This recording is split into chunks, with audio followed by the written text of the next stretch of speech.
Hey, everybody, welcome back to the show. As always, I am your host, Stewart Kraintz. We are back with another episode of Your Inside Track to Success, and definitely got another awesome, amazing guest for you this week. But before I introduce him, please share this episode out with somebody. This show is completely free. We're not sponsored by anybody. Cost of admission, y'all, if you find anything in this episode valuable, please share this out with somebody you know, love, and care about so that they can up level themselves, they can grow, they can learn from this information as well today. So, to just jump right in and introduce today's guest, I find this guest remarkable because of all the folks that I've had on, I feel like most people are on the show. They're excited to not only pour into you, the listener, but they have something that they're promoting. They have something that maybe they want to be recognized for in their own right.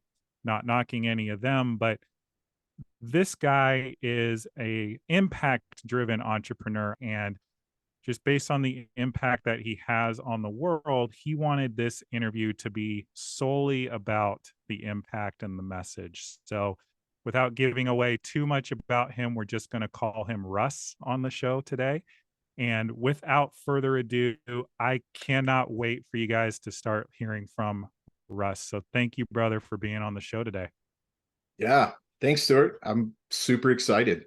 This is amazing. Thanks for having me on. Yeah, of course. And, you, as I've already said, are somebody that focuses on a mission, on a vision, delivers it not only in a way that impacts the world, but also turns a profit. And I'd love to just have you start out by sharing what you're up to, what you're about, and we'll go from there. Sure. Yeah. So I have built my career in substance abuse and behavioral health. Life's about people. Everything that we do is about people. The impact we make on people, the impact they make on us. Early on in my college years, I guess, the human brain always fascinated me. I wanted to learn as much as I could about it. It was something for me that, there's only a couple things in this world that I think our kids will still be learning about: the ocean, the stars, and the human brain. You can read it. You can read an entire book on carpentry and get every answer you need on carpentry, but not the human brain. We're constantly learning about it, and it was just fascinating to me. And my connection with behavioral health and substance abuse goes back with friends and family. I don't think there's anyone that's listening to this right now that doesn't know at least one, if not 17 people that suffer from some type of an addiction. So it's a real thing that is part of our world, and to be able to find that self-awareness and help other people find that self-awareness to be able to make those behavioral changes in their life to literally just transform their trajectory in a matter of one realization that they can come to. That's the goal, and that's the jam, that's the sauce that really keeps me doing this every day, and I love what I do. I love that. And thank you for sharing that. And what specifically was it about addiction and recovery that spoke to you? I know you mentioned that you were around it a fair amount growing up, but why was this your cause as opposed to any of the other million worthy causes that are out there in this day and age? Sure, that's a great question. I think 9 out of 10 times, if not 10 out of 10 times, substance abuse and addiction is tied to some form of trauma. um, you know we as human beings have a tendency to not want to look at traumatic things in our life. So what do? Well, we mask them with other things. We sweep it under the rug. I've done that a lot in my life, whether it was relationships that went sour, or whatever it may have been. There's a million different ways for us to cope, and there's a right way and a wrong way, and we usually go for the wrong way to cope. And a lot of people turn towards substance abuse. They turn towards alcohol or drugs. Some people turn towards shopping. For others, it's a sex addiction, gambling. I mean, there's a million different types of addictions. I think that for me, the more prevalent one in our society, I guess, was the substance abuse, the alcohol. Obviously, there's an opiate epidemic that's going on in our country right now based on the pharmaceuticals that are kind of pumped out there. There's all kinds of, issues with certain types of drugs that people are dying. Young kids are dying, adults are dying. I mean, and all we're really, when you look at it, all they're trying to do is cope with their problems. And if they had different tools to be able to cope with those traumatic issues in their life, instead of turning towards the drugs or alcohol or shopping or whatever it may be, maybe they could have a different outcome. And that's the dream. That's the goal. That's what drives me every day. To hopefully be able to relay that message and some of those, evidence-based therapies and evidence-based treatments that, are changing people's lives for the better. Yeah, and thank you so much for sharing that. I know here in Ohio, at least for a time, it was one of the most prevalent areas of the country for opioid overdoses. And, I unfortunately know a few people that have overdosed, on opioids as a result. Not to make them a statistic, but it does impact people, it impacts loved ones, communities, more people than I think the people that are using could ever even know with the impact that those choices and decisions make. Speaking of the therapies and the modalities that you were referencing, is there any treatment plan or modality that you find works best in your work towards helping people get towards that root wound, or talk into that a bit more generally? Sure. I think the root is always trauma, right? I like to look Mhm. at it almost like a tree, right? The drug abuse or the alcohol abuse or whatever the treatment that you're using for yourself, that's just a symptom of the problem. It's a branch on the tree, if you will. Mhm. You can cut that branch off of the tree. Let's say you stop drinking, stop using drugs, but what happens? The branch grows back. Yeah. So how do you get rid of the actual branch? Well, you got to pull the root out of the tree, and the root is always trauma related. So I think a trauma informed therapy program, in my experience, is what works the best. Trauma is different for everyone. It's For some people, it can be something as severe as being abused as a child. Mhm. And for others, it can be something that some might not view as so severe, like being terminated from your job, laid off. Maybe you got in a car accident where prescribed medication. Whatever that, maybe there was a divorce, right? So whatever that trauma is, we all react to it differently, and it's our reaction that matters. I've heard this said quite a bit in my life. People will say the things that happened to me in my life made me who I am today. I don't think that's true. I think it's our reaction to those things that happen to us in our life that define us as people today. So, with that being said, these traumatic things that have happened that might not have been our fault, obviously they weren't our fault, right? Some of these things were done to us. Our reaction to them is what's going to define our future. It's going to define our present. It's going to define where we get to go. And from the people that we treat, their reaction has been to turn to something that masks that, so that I don't have to feel the pain. I don't have to look at this traumatic thing in my life. So the empowerment piece, the trauma informed piece, I think those are the things that really make a difference in the treatment of some of these addictions. Yeah. Yeah, and thank you for saying that. Something I touch on, or at least try to touch on here on the show and also in my work with my clients in a coaching capacity, is the concept that the things that occur in our lives are neutral. Like, events are inherently neutral, and it's the meaning to them that we assign to them that changes our perception and changes our reality. And so I guess I would love your take. If something truly traumatic happens, like all caps trauma, Mhm. and I'll let you or the listener imagine what that could be.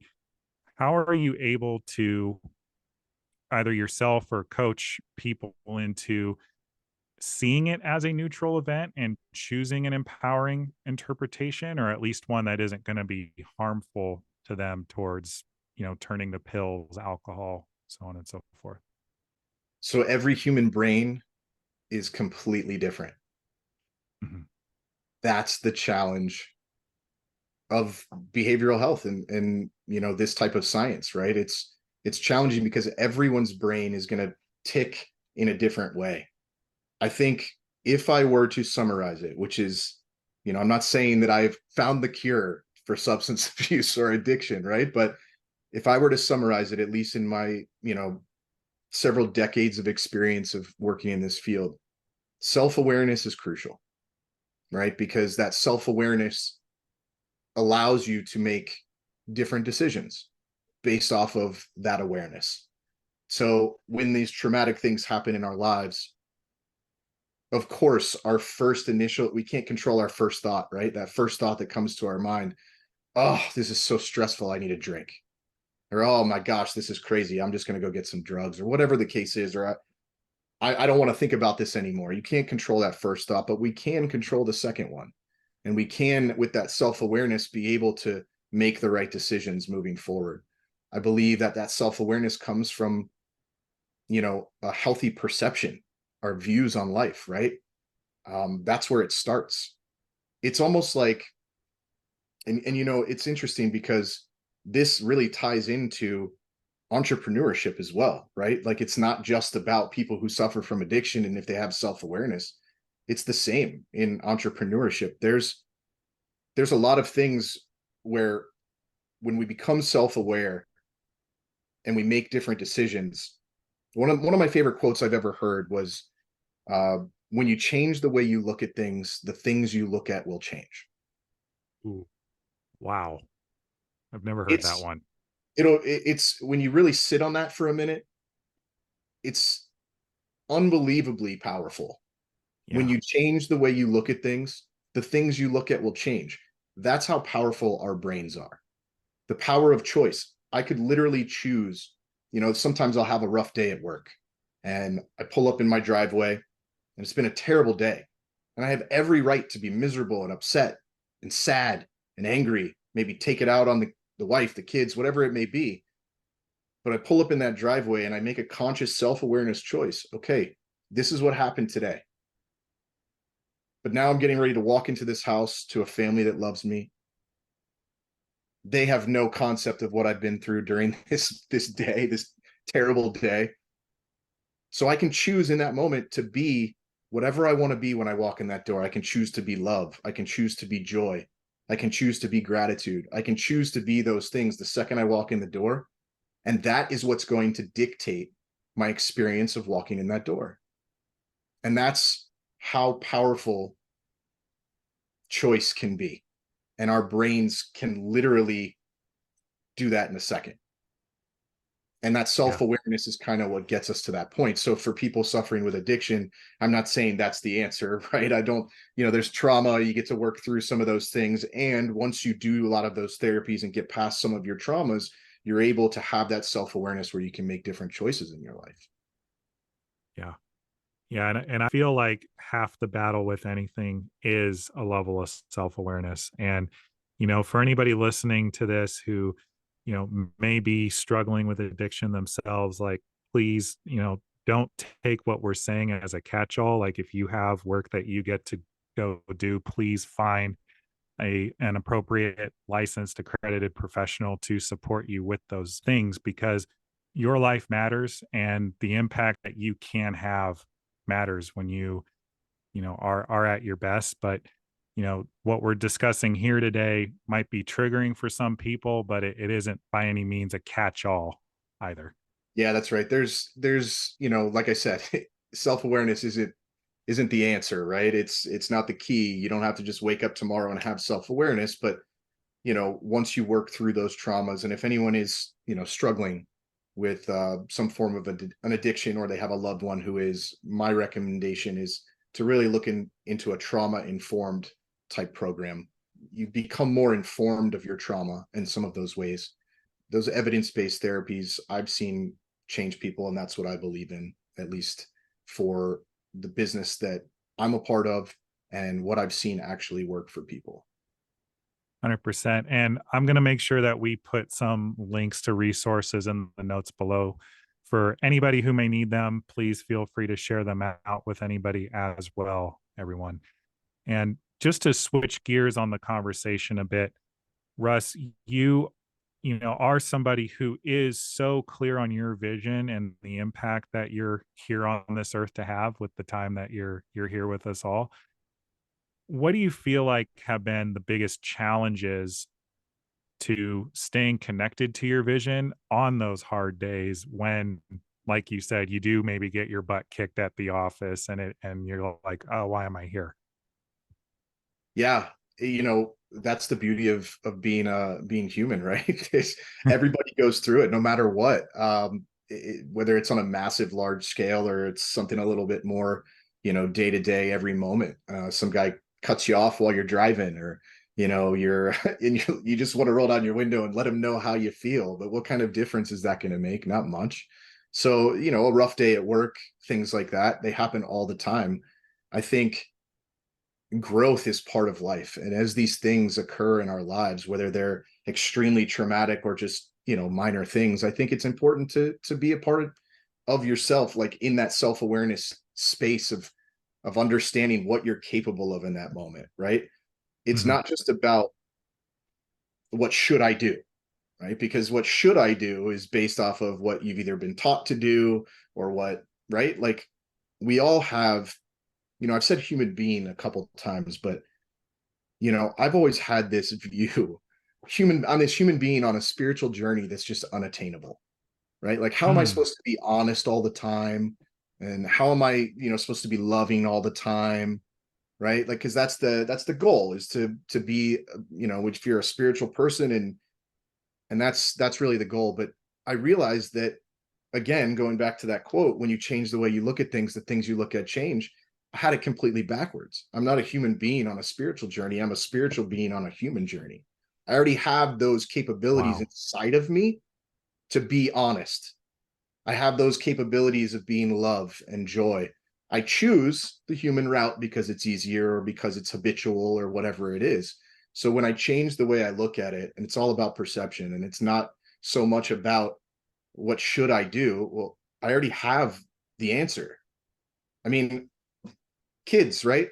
They're born into this world. If you've ever seen a child be born into this world, if you have kids of your own, or if you have ever witnessed it or been a part of it, there is something spiritual to that, right? This Mhm. this amoeba growing inside of mama's belly that's just like feeding off of her, and then 9 months later, 10 months later, out comes this perfect little human being. I mean, it's unbelievable when you think about it. There's something spiritual to that, that you know for me, it's all about the perception and looking at it a different way. So, I try to challenge myself on the way I view things. If I'm stuck in something, or I keep having the same reaction to a certain situation, like every time someone cuts me off while I'm driving, I have the same angry reaction, maybe. Well, that's where I get to that self awareness kicks in, and I look at it and I can say, okay, well, maybe I should look at this differently. Maybe that guy's in a really big hurry. Maybe he's late. Maybe his kids are sick at school. I don't know, right? But Yeah. just being able to change my perception on why that person did it, instead of immediately thinking he did it against me, to hurt me, to make me mad, that's when it can change for me. That's when it becomes, whether it's the reality of why he cut me off is irrelevant. It's how I feel about it and my reaction to it that defines me as a person, and that's what I can control. And I love that. And y'all, I hope that you're all listening because Russ is absolutely dispensing some wisdom today. You know, you mentioned being on a spiritual journey. Where do you feel like you are now on your journey? And where do you feel like you get to go from here? For me, um, realizing that I'm actually a spiritual being on this human journey now, and kind of getting that understanding, it's become so much easier to live life. I know that sounds crazy, but it is. I feel like we're always looking for answers, we're searching for clues, right? But I felt like I was doing that when I thought that I was on a spiritual journey, but I'm really on a human journey. So I think for me, when I switched that, it just became easier. It's perception. It's everything. And I'm constantly growing every day. Nobody's perfect. I am not perfect by any means. And I actually welcome the times that I make mistakes, or bad decisions, because now I look at them as lessons and I get to learn from them and not make that same bad decision again. And it's just by switching a couple of thought processes, right? Like looking at things differently. And that's something that anyone listening to this, you, me, all of us, we can do in any moment. I know it sounds crazy, but it's the truth. I mean, we could literally be thinking of something and then change it, and it can be an entirely different outcome. And that's what's really impacted my life in such a powerful way, whether it was in my personal relationships, whether it was, at work, in my career, with my employees, like the people that look to me for the answers. It was more about the relationship. We started this off by talking about people. Life is people. It's about people. It's not necessarily what you know, it's more of who you know, really. And we see that all over the world. What happens if you don't have the answer to it? You call somebody. You call somebody you trust. You call somebody who can help you. It's about people and about who you know. So to be able to nurture those relationships and realize that it's not all about me anymore. Because when I used to look at it like I was a human being on a spiritual journey, that was making it about me, right? It was all about me. But knowing that I'm actually a spiritual being on a human journey who's going to make mistakes, I'm going to make human decisions that aren't great. It allowed me to accept it a little bit more. And acceptance is, that's a good one. I don't know if we have enough time to go into that one, but acceptance, man, that's the jam. That's a good one. Well, I'm just going to have to ask you, man, like, how do Okay. you approach finding acceptance? There's only two things in this world that I can control: my attitude and my actions. That's it. Preach. Everything else requires acceptance. That's it. It's that simple. Like acceptance has to be a part of every moment of our lives. I mean, it is what it is. The guy cut me off driving. I got to accept it. It is what it is. I can't change it. What am I going to pull up next to him, roll down the window, let him know how I feel, and now he's never going to cut anyone off again? Yeah. Highly unlikely, right? So Yeah. my attitude, my actions, I can control those. Everything outside of that is acceptance. And that acceptance brings about a form of peace that's to be rivaled with. I mean, it's something else. So I got to ask you this because I want to make sure I'm getting it because I want to make sure that the listeners get it. So, being a spiritual being on your human journey, the spiritual being you're saying is you and all of your perfection, the God-given gifts and talents and abilities that you have. The human journey is all the imperfections, that you fill in the blank for me. The things Yeah. outside of your control, uh, other people that might play a part in your life while you're on that human journey. Absolutely. And so in your opinion, is learning to accept or stand in acceptance, is that the key to happiness? Ooh, I wish I had the key to happiness. I think acceptance is absolutely one of the keys to peace, right? And when you Okay. think of happiness, you think of peace. So, it's kind of like almost like a washing machine that's on spin cycle all the time, constantly going. Mhm. It's not really at peace. So that acceptance is almost like when the washing machine stops and everything just kind of stops moving, there's a form of peace there. It's our brains are like washing machines. They're constantly on spin cycle all the time. You know, people listening to this right now, you've had 40 different thoughts in the past 12 seconds that you didn't even know you were going to have based off of whatever you're hearing or, somebody, whatever's going on in your life that you're in your world right there where you are in this moment. Our brains deserve peace. They're constantly going. There's so many things that funnel into our world, into our eyes, into our ears that cause our brains to continuously go, right? Constant movement. So I believe that peace is a key to happiness. But I think, it's more about ways of being, right? And who you Mm. be. You can be happy if you choose it. You can be peaceful if you choose it. You can be accepting. That's really just a choice. And it goes back to what we talked about before. I think that power of choice is really what changed everything for me, you know, specifically in my career as well.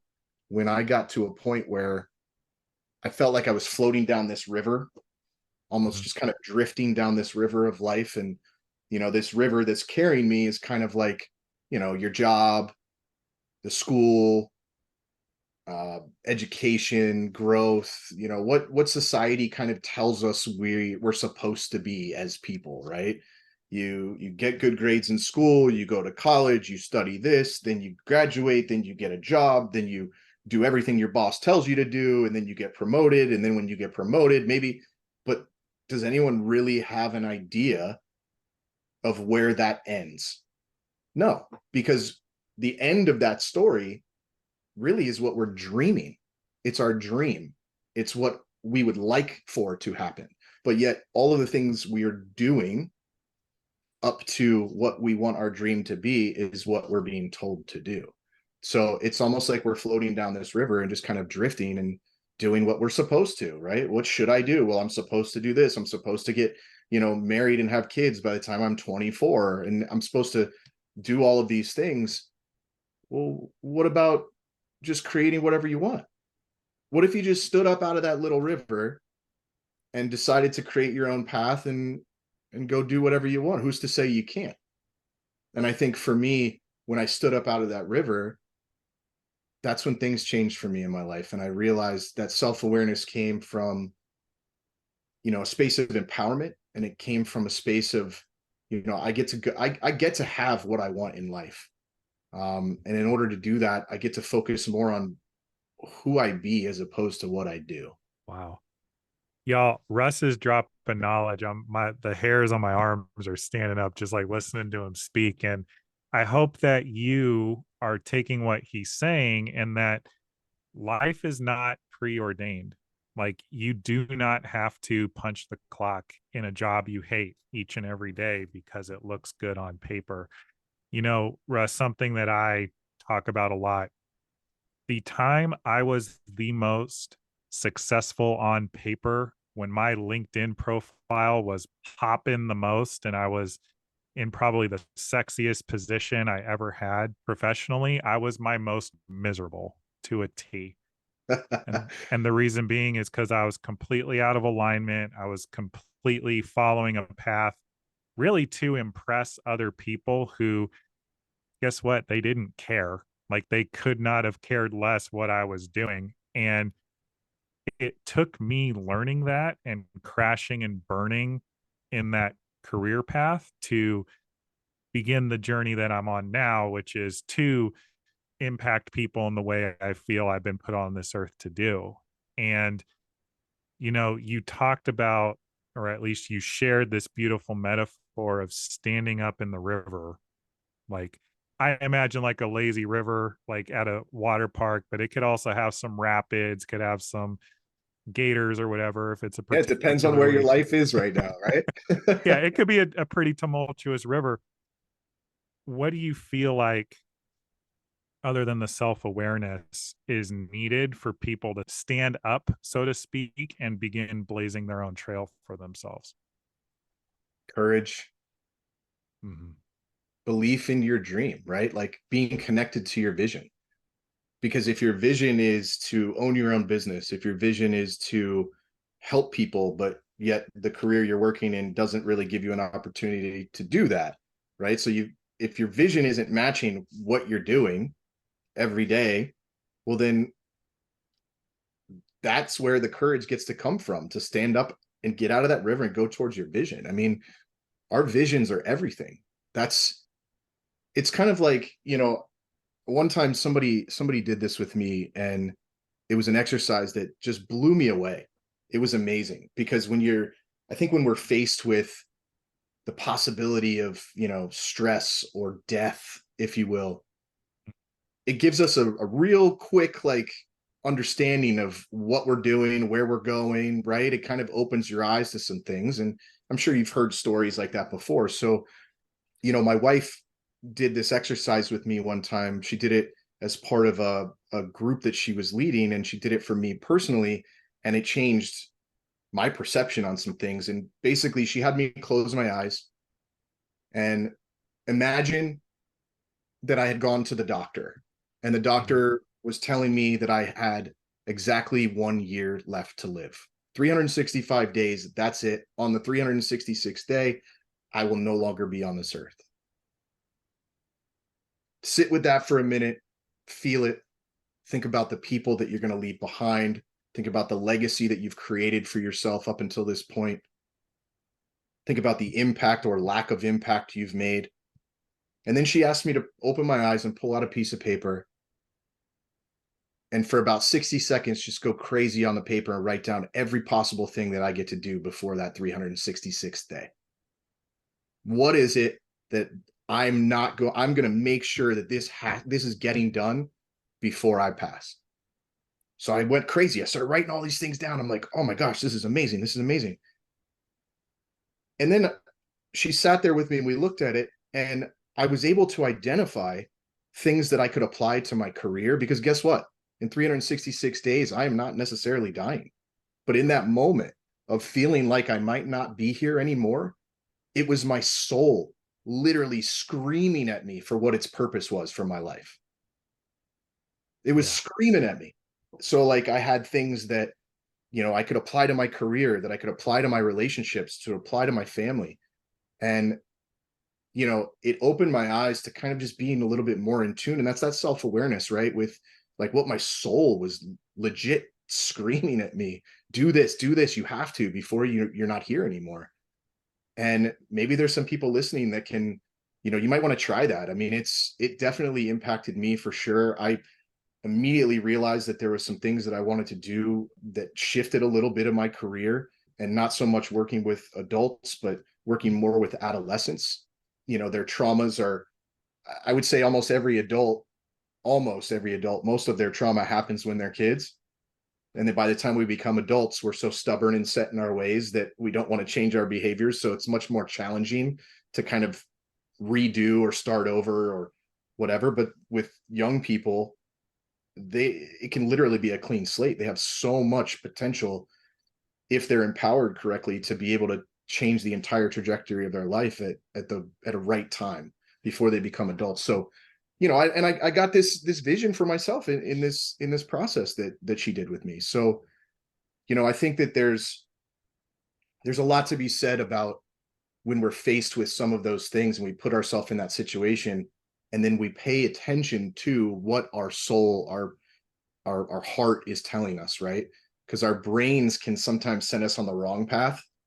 But when we come from that heart-centered space, it's much more impactful for the path that we're going to take in our lives.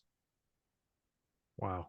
Yeah, so much wisdom there. And I feel like there's a million questions I can ask you on what you just shared. But just to ask, because I want to know, when you did that exercise, what was maybe the top two or three things that came alive for you? For me, it was more joy. Wow. I didn't want to spend those last, and it wasn't necessarily that I don't have joy in my life up until this point, but when I envisioned 1 year left, joy was at the top. Like I'm going to enjoy this next 365 days, and it's going to be full of joy. Like there's going to be happiness. It's not going to be sad. It's going to be a celebration, and I'm going to pour into other people. It became about people. I'm going to pour into my family. I'm going to pour into my wife. I'm going to pour into my friends, my coworkers, people that I see on a daily basis, random people at Starbucks. I'm going to pour into any single person I see, because I want to make sure that there's an impact that I'm leaving on every single person I meet.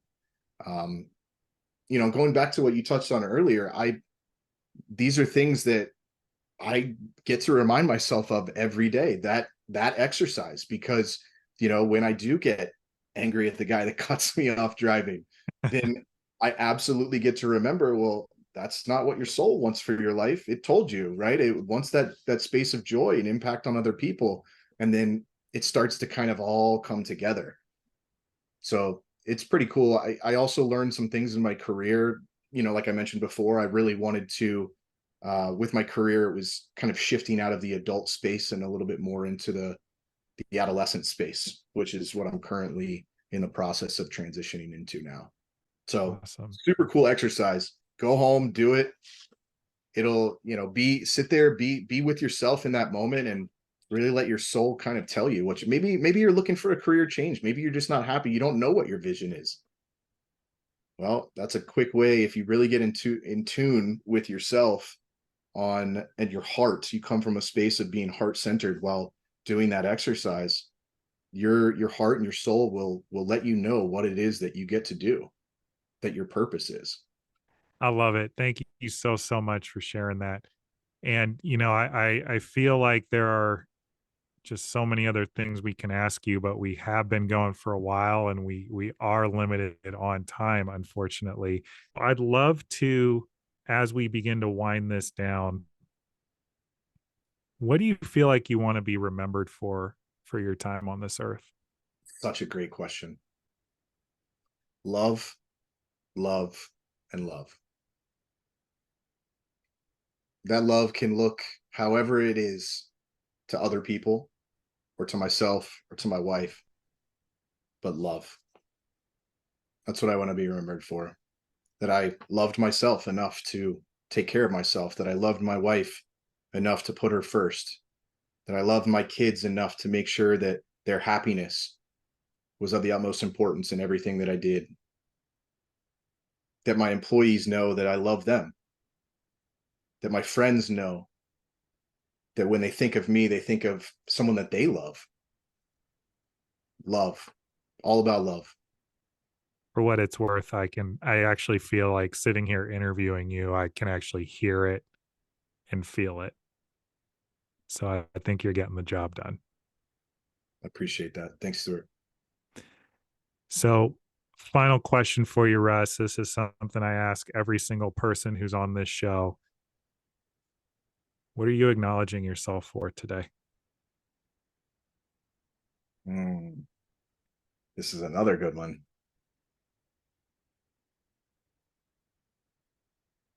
I'm acknowledging myself today for focusing out and not being, that self-centered 22-year-old kid decades ago that only thought about, himself.